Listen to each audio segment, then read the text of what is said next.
Hi hello everybody welcome to Vikas commerce tutorial. ಸ್ನೇಹಿತರೆ, ಇವತ್ತಿನ session very important session. ಈಗ last one day ಉಳಿದ, ನಾಳೆ ಒಂದಿನ ಅದ, ಸಂಡೇ ಮಾತ್ರ ಒಂದಿನ ಅದ, ಮಂಡೇ ನಿಮ್ಮ ಅಕೌಂಟೆನ್ಸಿ ಪೇಪರ್ ಅದ. ಸೊ ಅಕೌಂಟೆನ್ಸಿ 80 ಔಟ್ ಆಫ್ 80 ಅಂದರೆ 100 ಔಟ್ ಆಫ್ 100 ಮಾಡುವಂತಹ ಆಸೆ ಎಷ್ಟೋ ವಿದ್ಯಾರ್ಥಿಗಳಿಗೆ ಇರ್ತದೆ. ಬಹಳ ವಿದ್ಯಾರ್ಥಿಗಳು, ನಾವು ಕೂಡ ನಮ್ಮ ಟೈಮ್ನಲ್ಲಿ 80 ಔಟ್ ಆಫ್ 80 ಮಾಡಬೇಕನ್ನೋ ಆಸೆ ಇತ್ತು. ಬಟ್ ದುರಾದೃಷ್ಟ ನಮ್ಮದು 98 ಆಯ್ತು ರೀ. ಬಟ್ ಬಿಸ್ನೆಸ್ ಸ್ಟಡಿ 100 ಮಾಡಿದ್ವಿ. ಸೊ ಬಿಸ್ನೆಸ್ ಸ್ಟಡಿ ಎಕ್ಸಾಮ್ ಚೆನ್ನಾಗಿ ಆಗ್ಯದ ಅಂತ ಭಾವಿಸ್ತೀನಿ ಎಲ್ಲರದು. ಸೊ 100 ಔಟ್ ಆಫ್ 100 ಮಾಡಬೇಕಾದ್ರೆ ಯಾವ ತಪ್ಪುಗಳನ್ನು ಮಾಡಬಾರ್ದು. ನಾವು ವ್ಯಾಲ್ಯೂಯೇಷನ್ ಮಾಡಬೇಕಾದ್ರೆ ಅಲ್ಲಿ ವಿದ್ಯಾರ್ಥಿಗಳು ಯಾವ ತಪ್ಪನ್ನು ಮಾಡ್ತಾರ, ಬೇಸಿಕ್ ತಪ್ಪುಗಳನ್ನು ಮಾಡ್ತಾರೆ ಭಾಳ ಜನ. ಆ ಎಲ್ಲ ತಪ್ಪುಗಳ ಬಗ್ಗೆ ಇವತ್ತಿನ ಕ್ಲಾಸ್ನಲ್ಲಿ ಚರ್ಚೆ ಮಾಡ್ತೀನಿ. ಸೊ 80 ಔಟ್ ಆಫ್ 80 ಯಾವ ರೀತಿ ಸಿಂಪಲ್, ಈಸಿ ಮತ್ತು ಸ್ಟ್ರಾಟಜಿ ಯಾವ ರೀತಿ ಇರಬೇಕು ಅನ್ನೋದನ್ನು ಇವತ್ತಿನ ಕ್ಲಾಸ್ನಲ್ಲಿ ನೋಡುವ. ತಡ ಮಾಡಿದೆ that start out today session. Welcome to Vikas commerce tutorials. ನೀವು ಇನ್ನೂ ತನಕ ವಾಟ್ಸಪ್, ಟೆಲಿಗ್ರಾಮ್, ಆಮೇಲೆ ಇನ್ಸ್ಟಾಗ್ರಾಮ್ ಜಾಯ್ನ್ ಆಗಿಲ್ಲ ಅಂದರೆ, ಫಾಲೋ ಮಾಡಿಲ್ಲ ಅಂದರೆ ಎಲ್ಲದರ ಲಿಂಕ್ ಡಿಸ್ಕ್ರಿಪ್ಷನಲ್ಲಿ ಸಿಗ್ತದೆ. So let us start our today's session. Welcome to Vikas Commerce Tutorials.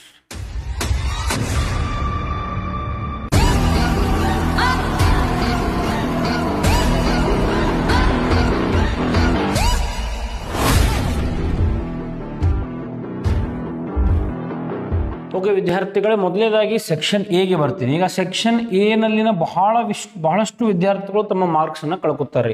Section A ಯಾವುದಪ್ಪ ಅಂದರೆ 20 ಕ್ವಶನ್ ಇರುವಂತಹ multiple choice question, fill in the blanks question, ಆಮೇಲೆ ಮ್ಯಾಚ್ ದಿ ಫಾಲೋವಿಂಗ್, ಆಮೇಲೆ 1 ವರ್ಡ್ ಕ್ವಶನ್. ಕರೆಕ್ಟಾ? ಇಲ್ಲಿ ನೀವು 20 ಮಾರ್ಕ್ಸ್ ಕಳೆದುಕೊಳ್ಳುವಂಥ ಎಲ್ಲ ಸಾಧ್ಯತೆಗಳು ಇರ್ತಾವೆ. ಅಂದರೆ 1 ಮಾರ್ಕ್ 2 ಮಾರ್ಕ್ಸ್ ಇಲ್ಲೇ ಹೋಗ್ತಾವ್ರಿ. 6 ಮಾರ್ಕ್ಸ್ 12 ಮಾರ್ಕ್ಸ್ ಭಾಳಷ್ಟು ಜನ ಮ್ಯಾನೇಜ್ ಮಾಡ್ತೀರಿ. ಸೊ ಮಲ್ಟಿಪಲ್ ಚಾಯ್ಸ್ ಏನಾಗಿರಬೇಕು, fill in the blanks, match the. ಈಗ ಆಲ್ರೆಡಿ ಮ್ಯಾಚ್ ದಿ ಫಾಲೋವಿಂಗ್ ಮೇಲೆ ಮಾಡಿದ್ದೀನಿ. ರಿವೈಸ್ಡ್ ಕ್ವಶನ್ ಬ್ಯಾಂಕ್ ಲಿಂಕ್ ನಿಮಗೆ ಡಿಸ್ಕ್ರಿಪ್ಷನಲ್ಲಿ ಸಿಗ್ತದೆ. ಪ್ಲೇಲಿಸ್ಟ್ ಲಿಂಕ್ ಅದ, ಪ್ಲೇಲಿಸ್ಟ್ನಲ್ಲಿ ಹೋಗ್ರಿ. 2024-25 ಅಕೌಂಟೆನ್ಸಿ ಮೇಲೆ ಕ್ಲಿಕ್ ಮಾಡಿ multiple match the following questions, revised question ಬ್ಯಾಂಕ್ದು ಮಾಡೆಲ್ ಕೀ ಕ್ವಶನ್ ಪೇಪರ್ದು ಎಲ್ಲ ಕೀ ಆನ್ಸರ್ಸ್ ಮಾಡಿದ್ದೀನಿ. ಅಷ್ಟು ಮ್ಯಾಚ್ ದಿ ಫಾಲೋವಿಂಗ್ ಮಾಡ್ಕೊಂಡ್ರೆ 100% ಅದ್ರೊಳಗಡೆ ಬರ್ತದೆ. ಸೊ ನೋ ಪ್ರಾಬ್ಲಮ್, ಇಲ್ಲಿ 5 ಮಾರ್ಕ್ಸ್ ಗ್ಯಾರಂಟಿ ಆಗ್ತದೆ. ಇನ್ನು 1 ವರ್ಡ್ ಅದ್ರ ಮೇಲೆ ಕೂಡ ಒಂದು ವಿಡಿಯೋ ಮಾಡಿದ್ದೀನಿ ಆಲ್ರೆಡಿ, ಅದು ಪ್ಲೇಲಿಸ್ಟ್ನಲ್ಲಿ ಸಿಗ್ತದೆ. ಇಲ್ಲಾಂದ್ರೆ ನಾಳೆ ಕೂಡ ಬೆಳಗ್ಗೆ ನಾನು ಒಂದು ವಿಡಿಯೋನ ಅಪ್ಲೋಡ್ ಮಾಡ್ತಾ ಇದ್ದೀನಿ. ಅಲ್ಲಿ ಎಕ್ಸಾಂಪಲ್ ಇರುವಂತಹ ಕ್ವಶನ್, ಎಕ್ಸ್ಪಾಂಡ್ ಇರುವಂತಹ ಒಂದು ಕ್ವಶನ್, ಟೈಪ್ ಇರುವಂತಹ ಒಂದು ಕ್ವಶನ್, ಟ್ರೂ ಆರ್ ಫಾಲ್ಸ್, ಆಮೇಲೆ WH questions, what you mean by, ಈ ರೀತಿ ಕ್ವಶನ್ಸ್ ಬರ್ತಾವ್ರಿ. ಅದು ಬ್ರೇಕಪ್ ನಾನು ನಾಳೆ ನಿಮಗೆ ಒಂದು ವಿಡಿಯೋ ಮಾಡಿ ಹಾಕ್ತೀನಿ. ಆಮೇಲೆ ಫಿಲ್ ಇನ್ ದ ಬ್ಲಾಂಕ್ಸ್ ಮತ್ತು ಮಲ್ಟಿಪಲ್ ಚಾಯ್ಸ್ ಕ್ವಶನ್ಸ್, ಇವುಗಳನ್ನು ನೀವೇನು ಮಾಡಬೇಕು, very simple, model question papers ಮತ್ತು ರಿವೈಸ್ಡ್ ಕ್ವಶನ್ ಬ್ಯಾಂಕ್, ಇವುಗಳಿಂದ ಮಾತ್ರ ಬರ್ತದೆ. ನನ್ನ 6 ಸೆನ್ಸ್ ಪ್ರಕಾರ ಮಾಡೆಲ್ ಕ್ವಶನ್ ಪೇಪರ್ಸ್ ನೋಡಿದಾಗ ರಿವೈಸ್ಡ್ ಕ್ವಶನ್ ಬ್ಯಾಂಕ್ ಬಿಟ್ಟು ಬೇರೆ ಕಡೆಯಿಂದ ಕ್ವಶನ್ಸ್ ಬರ್ತಾ ಇಲ್ಲ. ಹಾಗಾಗಿ ಸೆಕ್ಷನ್ ಎ 80ಕ್ಕೆ 80 ಮಾಡುವಂಥ ವಿದ್ಯಾರ್ಥಿಗಳು ಮಿಸ್ ಮಾಡೋದು ಇಲ್ಲೇ. ಸೊ ನೀವೇನು ಮಾಡಬೇಕು, ಈ multiple choice, fill in the blanks, match the following ಮತ್ತು 1 ವರ್ಡ್ಗಳನ್ನು ರಿವೈಸ್ಡ್ ಕ್ವಶನ್ ಬ್ಯಾಂಕ್ ಮತ್ತು ಮಾಡೆಲ್ ಕ್ವಶನ್ ಪೇಪರ್ಸ್ಗಳಿಂದ ಪರ್ಫೆಕ್ಟ್ ಮಾಡಬೇಕು. ಅಂದಾಗ ನೀವು 20ಕ್ಕೆ 20 ಗಳಿಸ್ತೀರಿ. ಇದು ಸೆಕ್ಷನ್ ಎ ಬಗ್ಗೆ ಆಗಿರ್ತದೆ. ಇನ್ನು ಸೆಕ್ಷನ್ ಬಿಗೆ ಬರ್ತೀನಿ. ಈಗ ಸೆಕ್ಷನ್ ಬಿ ಯಾವುದಪ್ಪ ಅಂದರೆ 2 marks category of questions. Correct? So section B ನಲ್ಲಿ 2 ಮಾರ್ಕ್ಸ್ ಕ್ವಶನ್ಸ್ ಬರ್ತಾವ್ರಿ. ಅವ್ರು ಕೇಳೋದು 5 ಕ್ವಶನ್ಸ್. ಕರೆಕ್ಟ್? ನೀವು ಮಾಡಬೇಕಾಗಿರೋದು 3 ಆನ್ಸರ್. ಈಗ ಆ 5 ಕ್ವಶನ್ ಎಲ್ಲಿಂದ, chapter number 1, chapter number 3, chapter number 5, chapter number 7 ಮತ್ತು 10. ಪಾರ್ಟ್ನರ್ಶಿಪ್ ಬೇಸಿಕ್ ಕಾನ್ಸೆಪ್ಟ್ಸ್, ರಿಟೈರ್ಮೆಂಟ್ ಮೇಲೆ 1 ಕ್ವಶನ್, 5ನೇ ಚಾಪ್ಟರ್ ಶೇರ್ ಕ್ಯಾಪಿಟಲ್ ಮೇಲೆ 1, ಫೈನಾನ್ಷಿಯಲ್ ಸ್ಟೇಟ್ಮೆಂಟ್ಸ್ ಮೇಲೆ 1, ಆಮೇಲೆ ಕ್ಯಾಶ್ ಫ್ಲೋ ಸ್ಟೇಟ್ಮೆಂಟ್ ಮೇಲೆ 1. ಸೊ 2 ಮಾರ್ಕ್ಸ್ನ ಒಂದೊಂದು ಕ್ವಶನ್ ಈ ಚಾಪ್ಟರಿಂದ ಬರ್ತದೆ. ಇದನ್ನೂ ಕೂಡ ಆಲ್ರೆಡಿ 2 ವಿಡಿಯೋಗಳನ್ನು ಮಾಡಿ ಹಾಕಿದ್ದೀನಿ, 2 ಮಾರ್ಕ್ಸ್ ಇಂಪಾರ್ಟೆಂಟ್ ಕ್ವಶನ್ಸ್ ಅಂತೇಳಿ. ಅದು ಪ್ಲೇಲಿಸ್ಟ್ನಲ್ಲಿ ನಿಮ್ಗೆ ಸಿಗ್ತದೆ, ಅದನ್ನು ನೋಡ್ಕೊಂಡ್ಬಿಡ್ರಿ. ನಾನು ಯಾವ ಕ್ವಶನ್ಸ್ ಹೇಳಿದ್ದೀನಿ ಆ ಕ್ವಶನ್ಸ್ಗಳನ್ನು ಮಾತ್ರ ಮಾಡಿ. ಆಮೇಲೆ ಈ 5 ಕ್ವಶನ್ಸ್ಗಳಲ್ಲಿ 1 ಅಥವಾ 2 ಕ್ವಶನ್ಸ್ ಯಾವ ರೀತಿ ಬರ್ತಾವಪ್ಪ ಅಂದರೆ ಜರ್ನಲ್ ಎಂಟ್ರಿ ಕ್ವಶನ್ಸ್ ಅಥವಾ ಪ್ರಾಬ್ಲಮ್ ಸಾಲ್ವಿಂಗ್ ಕ್ವಶನ್ಸ್, ಈ ರೀತಿ ಬರ್ತದೆ. ಮತ್ತು ಜರ್ನಲ್ ಎಂಟ್ರಿ ಸಾಲ್ವಿಂಗ್ ಅಥವಾ ಪ್ರಾಬ್ಲಮ್ ಸಾಲ್ವಿಂಗ್ ಕ್ವಶನ್ಸ್ ಬಂದರೆ ನಿಮಗೇನೂ ಪ್ರಾಬ್ಲಮ್ ಆಗಬಾರ್ದು. ಯಾಕಂದರೆ 6 marks 12 marks already problem solve ಮಾಡ್ತಾ ಇರ್ತೀರಿ. ಅದ ಸೇಮ್ ಕ್ವಶನ್ಸ್ ಅಲ್ಲಿ ಬಂದಿರ್ತಾವೆ. ಸೊ ಯಾವ ಪ್ರಾಬ್ಲಮೆಟಿಕ್ ಕ್ವಶನ್ಸ್ 2 ಮಾರ್ಕ್ಸ್ ಬಂದು ಅಂದರೆ you should be happy, because ಈಸಿಯಾಗಿ ನೀವು ಅಲ್ಲಿ ಸ್ಕೋರ್ ಮಾಡ್ತೀರಿ. ಓಕೆ, ಸೊ ಆ ಕ್ವಶನ್ಸ್ಗಳನ್ನು ಪರ್ಫೆಕ್ಟ್ ಮಾಡಿರಿ. ಆಮೇಲೆ 2 ಮಾರ್ಕ್ಸ್ಗೆ ಕೇಳಿದಾಗ 2 ಅಥವಾ 2ಕ್ಕಿಂತ 3 ಲೈನ್ ಬರೀರಿ, not more than 3 lines. WH questions ಇದ್ದು ಅಂದರೆ 3ಕ್ಕಿಂತ ಜಾಸ್ತಿ ಲೈನ್ ಬರೀಬೇಡ್ರಿ. ಒಂದು ವೇಳೆ ಏನಾದರೂ ಎನಿ ಟು ಅಂತ any two examples, any two types, ಈ ರೀತಿ ಕ್ವಶನ್ ಬಂತು ಅಂದರೆ 2 ಬರೀರಿ. 2 ಅಂದ್ರೆ 100% ಬರೀಬೇಕು. 3 ಬರೀರಿ. ಒಂದು ಎಕ್ಸ್ಟ್ರಾ ಸೇಫ್ಟಿಗೆ ಇರಲಿ, because sometimes you don't know 1 point may be wrong. So write at least 3 points for 2 marks. Okay, so 2 marks category ಈ ರೀತಿ ಚಾಪ್ಟರ್ಗಳಿಂದ ಬರ್ತದೆ. ನೀವು ಆರಾಮ್ಸೆ ಇದನ್ನು ಮಾಡ್ಕೊಂಡ್ಬಿಡ್ರಿ. ಅದಾದ ನಂತರ ವೆರಿ ಇಂಪಾರ್ಟೆಂಟ್ ಸೆಕ್ಷನ್ಸ್ ಯಾವ್ಯಾವಪ್ಪ ಅಂದರೆ ಸೆಕ್ಷನ್ ಸಿ ಮತ್ತು ಸೆಕ್ಷನ್ ಡಿ. ಕರೆಕ್ಟಾ? ಸೆಕ್ಷನ್ ಸಿ ನಲ್ಲಿ ಅಗೇನ್ 6 ಮಾರ್ಕ್ಸ್ ಕ್ವಶನ್ಸ್ ಬರ್ತಾವ್ರಿ. ಪ್ರಾಬ್ಲಮ್ ಸಾಲ್ವಿಂಗ್ 5 ಕ್ವಶನ್ಸ್ ಅವ್ರು ಕೇಳ್ತಾರೋ, ನೀವು 3 ಆನ್ಸರ್ ಮಾಡಬೇಕು. ಈಗ ಆಲ್ರೆಡಿ ನಾವು ಈ ಪ್ರೊಡಕ್ಟ್ ಮೆಥಡ್ ಮತ್ತು ಎವರೇಜ್ ಪೀರಿಯಡ್ ಮೆಥಡ್ ಅಂತ ಏನು ಕರಿತಿರಲ್ಲ, ಶಾರ್ಟ್ಕಟ್ ಮೆಥಡ್, ಇದ್ರ ಮೇಲೆ ಒಂದು ಕ್ವಶನನ್ನು ಆಲ್ರೆಡಿ ಮಾಡಿದ್ದೀನಿ ನಾನು. Shortcut method beginning of the month, middle of the month, end of the month, beginning of the quarter, middle of the quarter, end of the quarter, ಯಾವ ರೀತಿ average period ಬರ್ತದೆ ಅಂತ ಹೇಳಿದ್ದೀನಿ. 6.5, 6, 5.5 ಇದು ಬಿಗಿನಿಂಗ್, ಮಿಡಲ್ ಮತ್ತು each of the end of the month. ಕ್ವಾರ್ಟರ್ಗೆ ಬಂತಂದರೆ 7.5, 6 ಮತ್ತು 4.5 ಇದು ಎವರೇಜ್ ಪೀರಿಯಡ್ ಆಗಿರ್ತದೆ. ಸೊ ಈ ರೀತಿ. ಆಮೇಲೆ interest on drawings calculation very simple. ಇಲ್ಲಿ total product into rate into 1/12. But shortcut method ಹಂಗಿಲ್ಲ, ಟೋಟಲ್ ಪ್ರಾಡಕ್ಟ್ ಬರಲ್ಲ, ಟೋಟಲ್ ಡ್ರಾಯಿಂಗ್ಸ್ ಬರ್ತದೆ. Into rate into 1/12 into average period ಒಂದು ಎಕ್ಸ್ಟ್ರಾ ಬರ್ತದೆ ಕ್ಯಾಲ್ಕುಲೇಷನ್. ಈ ಫಾರ್ಮುಲಾಸ್ ನೆನಪಿರಬೇಕು. ಆಮೇಲೆ ಎಷ್ಟೋ ಜನ ಕೇಳ್ತಾರೆ ನನಗೆ, ಸರ್ ಇಂಟ್ರೆಸ್ಟ್ ಆನ್ ಡ್ರಾಯಿಂಗ್ಸ್ ಬರ್ತದಾ, ಅಥವಾ P&L ಅಪ್ರಾಪ್ರಿಯೇಷನ್ ಬರ್ತದನೋ, ಅಥವಾ ಗ್ಯಾರಂಟಿ ಆಫ್ ಪ್ರಾಫಿಟ್ ಬರ್ತದೆ? ಪ್ರತಿ ವರ್ಷ ಏನಾಗ್ತಾ ಇತ್ತು, ಪ್ರಾಫಿಟ್ ಆ್ಯಂಡ್ ಲಾಸ್ ಅಪ್ರಾಪ್ರಿಯೇಷನ್ ಅಥವಾ ಇಂಟ್ರೆಸ್ಟ್ ಆನ್ ಡ್ರಾಯಿಂಗ್ಸ್ ಎರಡರಲ್ಲಿ ಒಂದು ಬರ್ತಾ ಇತ್ತು. ಬಟ್ ಈ ವರ್ಷ ಮಾಡೆಲ್ ಕ್ವಶನ್ ಪೇಪರ್ಸ್ ನೋಡಿದಾಗ ಇಂಟ್ರೆಸ್ಟ್ ಆನ್ ಡ್ರಾಯಿಂಗ್ಸ್ ಶಾರ್ಟ್ಕಟ್ ಮೆಥಡ್ನು ಕೇಳಾಕತ್ತಾರ ಅವರು. ಗ್ಯಾರಂಟಿ ಆಫ್ ಪ್ರಾಫಿಟ್ ಬಹಳ ಕಡೆ ಪ್ರಿಪರೇಟರಿ ಎಕ್ಸಾಮ್ಸ್ನಲ್ಲಿ ಕೂಡ ಬಂದದ. ಆಮೇಲೆ P&L ಅಪ್ರಾಪ್ರಿಯೇಷನ್ ಕೂಡ ಬರ್ತಾ ಇದೆ. ಸೊ ಹಾಗಾಗಿ ಯಾವುದನ್ನು ಜಾಸ್ತಿ ಓದಬೇಕು, ಎಲ್ಲವನ್ನೂ ಓದಬೇಕು ರೀ, ಏನು ಮಾಡೋಕ್ಕೆ ಬರೋಂಗಿಲ್ಲ. 80 ಔಟ್ ಆಫ್ 80 ಅಂದ್ರೆ ಅಷ್ಟು ಸರಳ ಅಲ್ಲ. ಕಂಪಲ್ಸರಿ ಎಲ್ಲ ಓದ್ರಿ. ನೀವು 80 ಮಾಡೋದ್ರಂದ್ರೆ ಎಲ್ಲವನ್ನೂ ಕೂಡ ಪರ್ಫೆಕ್ಟ್ ಮಾಡಿರಿ. ಜಸ್ಟ್ ಪಾಸ್ ಆಗಬೇಕನ್ನೋರಿಗೆ ಒಂದು ವಿಡಿಯೋ ಮಾಡ್ತೀನಿ ನಾನು, ಯಾವ ಜಾಸ್ತಿ ಇಂಪಾರ್ಟೆಂಟ್ ಅದು. ಬಟ್ 80 ಮಾಡಬೇಕಾದ್ರೆ ನೋ ರಿಸ್ಕ್ ತೊಗೊಳ್ಳೋ ಅವಶ್ಯಕತೆ ಇಲ್ಲ. ಯಾಕೆಲ್ಲ ನಾವು ಓದ್ರಿ ಅಂತ ಇದ್ದೀನಿ, ಬಿಕಾಸ್ ಈಸಿ ಅದಾವ್ರಿ, ಏನು ದೊಡ್ಡ ವಿಷಯ ಏನಿಲ್ಲ. Guarantee of P&L appropriation account ನೀವು ಮಾಡ್ತಾ ಇದ್ದೀರಿ ಅಂದರೆ ಗ್ಯಾರಂಟಿ ಆಫ್ ಪ್ರಾಫಿಟ್ ನೀವು ಮಾಡೋಕ್ಕೆ ಬರಬೇಕು. ಬಿಕಾಸ್ ಗ್ಯಾರಂಟಿ ಆಫ್ ಪ್ರಾಫಿಟ್ ಒಳಗಡೆ ನಾವು ಮತ್ತೆ ವಾಪಸ್ P&L ಅಪ್ರಾಪ್ರಿಯೇಷನ್ ಅಕೌಂಟನ್ನು ಮಾಡ್ತೀವಿ. ಸೊ ಹಾಗಾಗಿ 100% ನೀವು ಎರಡೂ ಅಕೌಂಟ್ಗಳನ್ನು ಮಾಡಬೇಕು. ಓಕೆ. ಅದಾದ ನಂತರ ಇಲ್ಲಿ ಎಷ್ಟೋ ಜನ ಏನು ಮಾಡ್ತಾರಪ್ಪ ಅಂದರೆ ಈ ಮಿಸ್ಟೇಕ್ಸ್ಗಳನ್ನು ಹೇಳ್ಕೊಂತ ಹೋಗ್ತೀನಿ ನಾನು. ಯಾರು 97, 98, 99 ಮಾಡ್ತಾರಲ್ಲ ಅಂಥ ವಿದ್ಯಾರ್ಥಿಗಳು ಮಿಸ್ಟೇಕ್ ಏನು ಮಾಡ್ತಾರಪ್ಪ ಅಂದರೆ ಈ ಕಾಲಮ್ಗಳನ್ನು ಹಾಕ್ತಾರೆ ಪ್ರಾಡಕ್ಟ್ ಮೆಥಡ್ ಮಾಡಬೇಕಾದ್ರೆ, ಅವರು ಫಾರ್ಮುಲಾ ಬರೆಯೋದಿಲ್ಲ. ಈಗ ನಾವು ಬರಿತೀವಿ interest on drawings equals to, ಈ ಫಾರ್ಮುಲಾ ಬರೆಯಂಗಿಲ್ಲ, ಡೈರೆಕ್ಟ್ ಕ್ಯಾಲ್ಕುಲೇಷನ್ ಮಾಡ್ತಾರೆ. ನೋ, ಫಸ್ಟ್ ನೀವು ಫಾರ್ಮುಲಾ ಬರೀಬೇಕು ಕಂಪಲ್ಸರಿ. ಮಾರ್ಕ್ಸ್ ಡಿವೈಡ್ ಮಾಡ್ತೀವಿ ರೀ ನಾವು. ಫಾರ್ಮುಲಾ ಬರೀಲಿಕ್ಕನ 1 ಮಾರ್ಕ್ ಅದ. ಸೊ ಫಾರ್ಮುಲಾ ಬರಲಿಲ್ಲ ಅಂದರೆ 1 ಮಾರ್ಕ್ ಹೋಯ್ತು, 100 ಆಗೋದಿಲ್ಲ. ಫಾರ್ಮುಲಾ ಬರೀಬೇಕು. ಆಮೇಲೆ P&L ಅಪ್ರಾಪ್ರಿಯೇಷನ್ ಮಾಡಬೇಕಾದ್ರೆ DR ಮತ್ತು CR, debit side credit side ಬರೀರಿ. ಹೆಡ್ಡಿಂಗ್ ಬರೀರಿ, P&L appropriation account for the year ending. So ಈ ರೀತಿ ಹೆಡ್ಡಿಂಗ್ಸ್ ಆರ್ ಆಲ್ಸೋ ಕಂಪಲ್ಸರಿ. ಓಕೆನಾ. ಆಮೇಲೆ ಮತ್ತಿಲ್ಲಿ ಎರಡನೇ ಟಾಪ್ ಕ್ವಶನ್ ನೀವು ಮಾಡಬೇಕಾಗಿರೋದು ಎಕ್ಸಿಕ್ಯೂಟರ್ಸ್ ಅಕೌಂಟ್. ಬಹಳಷ್ಟು ಜನ ಕೇಳ್ತಾರೆ, ಸರ್ ಎಕ್ಸಿಕ್ಯೂಟರ್ಸ್ ಅಕೌಂಟ್ ಬರ್ತದಾ, ಕ್ಯಾಪಿಟಲ್ ಅಕೌಂಟ್ ಬರ್ತದಾ? Both are same. Are you worrying? Executors account, capital account ಎರಡೂ ಸೇಮ್ ರೀ. ಪ್ರಿಪೇರ್ ಎಕ್ಸಿಕ್ಯೂಟರ್ ಅಕೌಂಟ್ ಅಂದಾಗ ನಾವೇನು ಮಾಡ್ತೀವಿ ಅಲ್ಲಿ, ಬಾಯ್ ಏಜ್ ಇರ್ಕೊಂಡು ಅಂತ ಅನ್ಕೊಂಡಾಗ ಏಜ್ ಕ್ಯಾಪಿಟಲ್ ಅಕೌಂಟ್ ಅಂತ ಬರೀಬೇಕು. ಪ್ರಿಪೇರ್ ಕ್ಯಾಪಿಟಲ್ ಅಕೌಂಟ್ ಅಂದಾಗ ಅವಾಗ ನೀವು ಏನು ಬರಬೇಕು, ಇಲ್ಲಿ ಬೈ ಬ್ಯಾಲೆನ್ಸ್ ಬ್ರಾಟ್ ಡೌನ್ ಅಂತ ಬರೀಬೇಕು. ಇದೊಂದು ಮೈನರ್ ಚೇಂಜ್ ಇದೆ, ಅದು ಬಿಟ್ಟರೆ ಏನೂ ಚೇಂಜಸ್ ಇಲ್ಲ. So don't worry about the heading. ಯಾವ ಅಕೌಂಟ್ ಪ್ರಿಪೇರ್ ಮಾಡೋ ಅಂತಾರೆ ಆ ಹೆಸರು ಹಾಕಿಬಿಡ್ರಿ. ಎಕ್ಸಿಕ್ಯೂಟರ್ಸ್ ಅಂದ್ರೆ ಎಕ್ಸಿಕ್ಯೂಟರ್ಸ್ ಹಾಕ್ರಿ, by as capital. Capital account ಮಾಡೋ ಅಂತಾರೆ ಮತ್ತೆ ಕ್ಯಾಪಿಟಲ್ ಬರೆಯಕ್ಕೆ ಬರೋಂಗಿಲ್ಲ, ಹಾಗಾಗಿ ಬೈ ಬ್ಯಾಲೆನ್ಸ್ ಬ್ರಾಟ್ ಡೌನ್. ಈ ರೀತಿ ನೀವು ಬರೀಬೇಕು. ಎಕ್ಸಿಕ್ಯೂಟರ್ಸ್ ಅಕೌಂಟ್ ಮಾತ್ರ 100% ಶ್ಯೂರ್ ಆಗಬೇಕು ನೀವು. ಇದು 6 ಮಾರ್ಕ್ಸ್ ಕಂಪಲ್ಸರಿ ಕ್ವಶನ್. ಇದರಲ್ಲಿ ಜಾಸ್ತಿ ಪರ್ಫೆಕ್ಟ್ ಆಗಿರಬೇಕು ಎಕ್ಸಿಕ್ಯೂಟರ್ಸ್ ಅಕೌಂಟ್ನಲ್ಲಿ.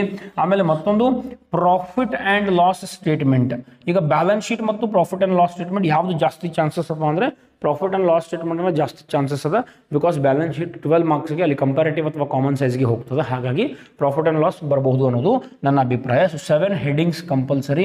ಆ ಹೆಡ್ಡಿಂಗ್ಸ್ನಲ್ಲಿ ಏನಿರಲಿ ಅಥವಾ ಬಿಡಲಿ, ಕಂಪಲ್ಸರಿ 7 ಹೆಡ್ಡಿಂಗ್ಸ್ಗಳನ್ನು ಬರೀಲೇಬೇಕು ವಿತ್ ನೋಟ್ಸ್. ಆನ್ಸರ್ಗಿಂತ ಮುಂಚೆನೂ ಬರಿಬೋದು, ಆನ್ಸರ್ ಆದ ನಂತರ ಬರಿಬೋದು, ಅದ್ರ ಬಗ್ಗೆ ಏನು ತಲೆ ಕೆಡಿಸ್ಕೊಳ್ಳೋ ಅವಶ್ಯಕತೆ ಇಲ್ಲ. ಸೊ ಇವು ಟಾಪ್ 3 ಕ್ವಶನ್ಸ್ ಆಗಿರಬೇಕು. ಆಮೇಲೆ ವೆರಿ ಇಂಪಾರ್ಟೆಂಟ್ ಯಾವುದು, ಸ್ಯಾಕ್ರಿಫೈಸ್ ರೇಷಿಯೋ ಅಥವಾ ಗೇನ್ ರೇಷಿಯೋ. ಎಷ್ಟು ಜನ ಕೇಳ್ತಾರೆ, ಸರ್ NPS ಬರಲ್ವಾ? ಬರಬಹುದು, ಬಟ್ ಚಾನ್ಸಸ್ ಯಾಕೋ ನನಗೆ NPS ಇಲ್ಲ ಅನ್ನಿಸ್ತಾ ಇದೆ. ಸ್ಯಾಕ್ರಿಫೈಸ್ ರೇಷಿಯೋ ಮತ್ತು ಗೇನ್ ರೇಷಿಯೋ. ಈಗ sacrifice ratio old ratio minus new ratio. Gain ratio reverse ಮಾಡಿರಿ, new ratio minus old ratio. ಯಾವುದಾದ್ರೂ ಒಂದನ್ನು ಪರ್ಫೆಕ್ಟ್ ಮಾಡಿರಿ. ಗೇನ್ ರೇಷಿಯೋ ಪರ್ಫೆಕ್ಟ್ ಮಾಡಿರಿ, new ratio minus old ratio. ಒಂದು ವೇಳೆ ಗೇನ್ ರೇಷಿಯೋ ಬರಲಿಲ್ಲ ಅಂದರೆ ಸ್ಯಾಕ್ರಿಫೈಸ್ ರೇಷಿಯೋ ಬಂದಿರ್ತದೆ, ರಿವರ್ಸ್ ಫಾರ್ಮುಲಾ ವರ್ಕ್ ಮಾಡಬೇಕು, ರಿವರ್ಸ್ ಮಾಡಬೇಕು ರೀ. Very simple. ಹಾಗಾಗಿ ಇದು ಕ್ವಶನ್ಗಳನ್ನು ಕೂಡ ಪರ್ಫೆಕ್ಟ್ ಮಾಡಿರಿ. ಒಂದು ಈ product method international drawings guarantee of profit P and ಮೂರು ಪರ್ಫೆಕ್ಟ್ ಮಾಡಬೇಕು ನೀವು ಏಟಿ ಮಾಡೋರು. ಎಕ್ಸಿಕ್ಯೂಟಿವ್ಸ್ ಅಕೌಂಟ್ ಅಂದ್ರೆ ಶೋರ್ ಶಾರ್ಟ್ ಇರಬೇಕು, P and L statement compulsory, sacrifice ಮತ್ತು ಗೇನ್ ರೇಷೋ ಈ ಕ್ವಶನ್ಸ್ಗಳನ್ನು ಪರ್ಫೆಕ್ಟ್ ಅಂದ್ರೆ ಪರ್ಫೆಕ್ಟ್ ಮಾಡಬೇಕು. ಓಕೆ, ಅಂದಾಗ ಮಾತ್ರ ಏಟಿ ಮಾಡಲಿಕ್ಕೆ ಸಾಧ್ಯದ. ಇನ್ನು 12 ಮಾರ್ಕ್ಸ್ ಕೆಟಗರಿಗೆ ಬರ್ತೀನಿ ನಾನು.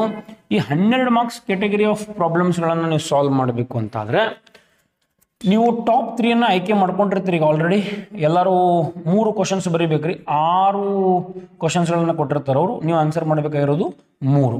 ಕರೆಕ್ಟಾ? ಎಲ್ಲರ ಮೊದಲನೇ ಆಯ್ಕೆ ನನ್ನ ಪ್ರಕಾರ ಡಿಸೊಲ್ಯೂಷನ್ ಆಗಿರ್ತದೆ. ಈಗ ಆಲ್ರೆಡಿ ಡಿಸೊಲ್ಯೂಷನ್ ಮೇಲೆ ಪ್ರಾಬ್ಲಮ್ಗಳನ್ನು ಬಿಡಿಸಿದ್ದೀನಿ, ಚೆಕ್ ಮಾಡ್ಕೊಂಡ್ಬಿಡ್ರಿ. ಆಮೇಲೆ ಸೆಕೆಂಡ್ ನಿಮ್ಮ ಆಯ್ಕೆ ಶೇರ್ ಕ್ಯಾಪಿಟಲ್ ಆಗಿರ್ತದ ಅಂತ ಭಾವಿಸ್ತೀನಿ. ಆಮೇಲೆ ಎಷ್ಟೋ ಜನರ 3ನೇ ಆಯ್ಕೆ ಕಾಮನ್ ಸೈಜ್ ಅಥವಾ ಕಂಪ್ಯಾರಿಟಿವ್, ಅದು ಬ್ಯಾಲೆನ್ಸ್ ಶೀಟ್ ಆಗಿರ್ಬೋದು, ಪಿ ಎನ್ ಎಲ್ ಆಗಿರ್ಬೋದು, ಬಟ್ ಬಹುಶಃ ಬ್ಯಾಲೆನ್ಸ್ ಶೀಟ್ನ ಬರ್ತದೆ. ಎಷ್ಟೋ ಜನ ಕೇಳ್ತಾರೆ, ನಾನು ಹಿಂಗೂ ಕೇಳ್ತಾರೆ, ಕಾಮನ್ ಸೈಜ್ ಬರ್ತದನೋ ಕಂಪ್ಯಾರಿಟಿವ್ ಬರ್ತದನೋ. 50-50 ಎರಡಕ್ಕೂ ಈಕ್ವಲ್ ಚಾನ್ಸ್ ಅದ, ಎರಡೂ ಪರ್ಫೆಕ್ಟ್ ಆಗ್ಬೇಕ್ರಿ. ಕಾಮನ್ ಸೈಜ್ ಅಂದಾಗ ಪ್ರತಿಯೊಂದು ಐಟಮ್ಗೆ ಸೇಮ್ ಅಮೌಂಟ್ ಡಿವೈಡ್ ಆಗ್ತದೆ. ಕಂಪ್ಯಾರಿಟಿವ್ ಅಂದಾಗ ಕಂಪೇರ್ ಮಾಡಿ ಇನ್ಕ್ರೀಸ್ ಡಿಕ್ರೀಸ್ ತೆಗಿತೀವಿ, ಆ increase decrease divided by first year amount ಮಾಡ್ತೀವಿ, ಇಂಟು 100 ಮಾಡ್ಕೊಬೇಕು. ಸೊ ಇವು 3 ನಿಮ್ಮ ಟಾಪ್ 3 ಆಗಿರ್ತಾವೆ. ಕರೆಕ್ಟ್? ಇನ್ನು 4ನೇದು to be safe go for admission of a partner. ಯಾಕೆ ರಿಟೈರ್ಮೆಂಟ್ ಬರೋದಿಲ್ಲ ಅಂತ ನನ್ನ ಅಭಿಪ್ರಾಯ ರೀ. ಸ್ಟಿಲ್ ಚಾನ್ಸಸ್ ಅಡ್ಮಿಷನ್ಗಳ ಜಾಸ್ತಿ ಅದ, ಹಾಗಾಗಿ ಅಡ್ಮಿಷನ್ ಆಫ್ ಪಾರ್ಟ್ನರ್ ಇದನ್ನ ಜಾಸ್ತಿ ಫೋಕಸ್ ಮಾಡಬೇಕು. ಈಗ ನೀವು ಮಿಸ್ಟೇಕ್ಸ್ ಎಲ್ಲಿ ಮಾಡ್ತಾರಪ್ಪ ಅಂದರೆ ವಿದ್ಯಾರ್ಥಿಗಳು ಹೆಡ್ಡಿಂಗ್ಸ್ಗಳಲ್ಲಿ ಮಿಸ್ಟೇಕ್ ಮಾಡ್ತೀರಿ, DRCR ಮಾಡಂಗಿಲ್ಲ, ಟೋಟಲ್ ಸರಿಯಾಗಿ ಮಾಡಂಗಿಲ್ಲ. ಇದು ನಿಮ್ಮ ಟಾಪ್ 3 ಕ್ವಶನ್ಸ್ 12 ಮಾರ್ಕ್ಸ್ ಕೆಟಗರಿಲಿ ಆಗಿರಬೇಕು. ಅಂದಾಗ ಮಾತ್ರ ನೀವು 80/80 ಮಾಡ್ತೀರಿ.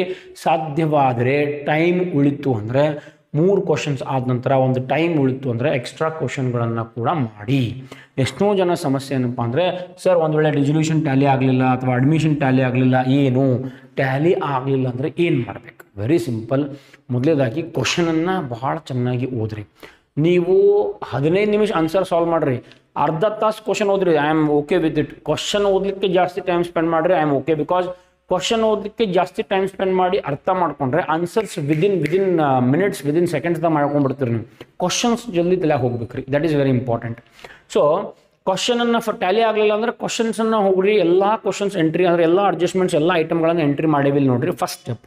And second step, sir still entry ಮಾಡಿದೀವಿ ಆದರೂ ಇನ್ನೂ ಟ್ಯಾಲಿ ಆಗ್ತಾ ಇಲ್ಲ, ಅಮೌಂಟ್ ಚೆಕ್ ಮಾಡಿರಿ. ಅಲ್ಲಿ 5,000 ಬರ್ದಿರ್ತಾರೆ, ನೀವು 50,000 ತೊಗೊಂಡಿರ್ತೀರಿ. ಅಲ್ಲಿ 50,000 ಬರ್ದಿರ್ತಾರೆ, ನೀವು 5,000 ತೊಗೊಂಡಿರ್ತೀರಿ. ಒಂದೊಂದು 0 ಕಡಿಮೆ ಮಾಡಿರ್ತೀರಿ. ಸಿಲ್ಲಿ ಕಾಮನ್ ಮಿಸ್ಟೇಕ್. ನಾನು ಹೇಳಬೇಕಾದ್ರೆ ಸರ್ ಇವೆಲ್ಲ ಸಿಲಿ ಮಿಸ್ಟೇಕ್ಸ್ ಅನಿಸ್ತಿರ್ಬೋದು.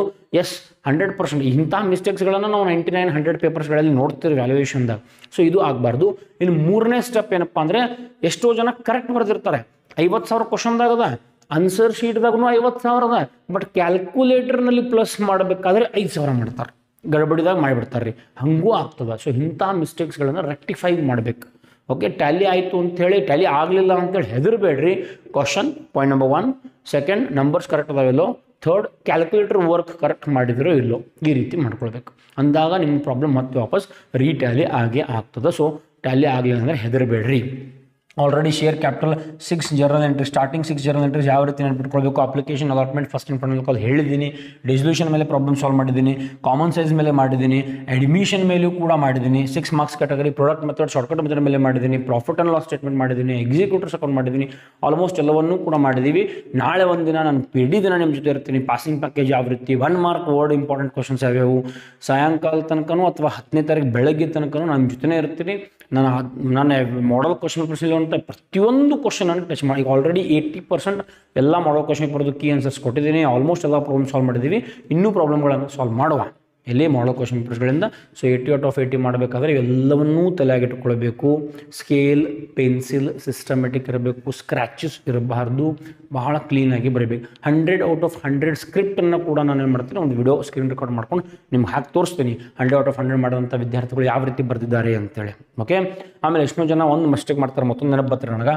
ಈ ಮ್ಯಾಚ್ ದಿ ಫಾಲೋವಿಂಗ್ ನೀವು ಬರೀಬೇಕಾದ್ರೆ ಮ್ಯಾಚ್ ದಿ ಫಾಲೋವಿಂಗ್ ಎರಡೂ ಕಡೆ ಬರೀರಿ. ಇಲ್ಲಿ ಎ ಅಂತ ಇರ್ತದೆ, B, C, D ಕರೆಕ್ಟ್ ಈ ರೀತಿ ಇರ್ತದೆ. ಎಷ್ಟೋ ಜನ ಏನು ಮಾಡ್ತಾರಪ್ಪ ಅಂದರೆ 1, 2 ಈ ರೀತಿ ಬರ್ತೀವಿ. ಈ ರೀತಿ ಬರುವಂಗಿಲ್ಲ. ಎ ಅನ್ನೋದು ಏನು ಡ್ಯಾಶ್, ಅದಕ್ಕೆ ಕರೆಕ್ಟ್ ಆನ್ಸರ್ ಯಾವುದು? For example 4.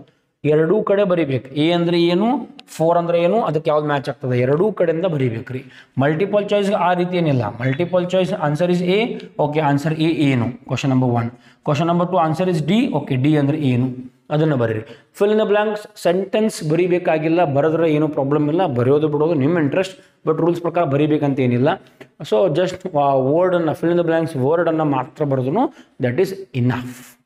ಆಮೇಲೆ ಟ್ರೈ ಟು ಗೋ ಸೀಕ್ವೆನ್ಸ್ದಾಗಿದ್ದರೆ ಬಹಳ ಒಳ್ಳೆಯದು, ಸೀರಿಯಲ್ ವೈಸ್ನ ಬರೀರಿ. ಓಕೆ, ಸೊ ಇದು 80 ಔಟ್ ಆಫ್ 80 ಸ್ಟ್ರಾಟಜಿ ಆಗಿರ್ತದೆ. I wish all the very best. ಬಹಳಷ್ಟು ವಿದ್ಯಾರ್ಥಿಗಳು ನೂರಾರು ಸಂಖ್ಯೆಯಲ್ಲಿ 100ಕ್ಕೆ 100 ಮಾರ್ಕ್ಸ್ಗಳನ್ನು ತೆಗೆದುಕೊಳ್ಳಿ ಅಂತ ದೇವರಲ್ಲಿ ಪ್ರಾರ್ಥನೆ ಮಾಡ್ತೇನೆ. Thank you for watching Vikas commerce tutorials. Thank you.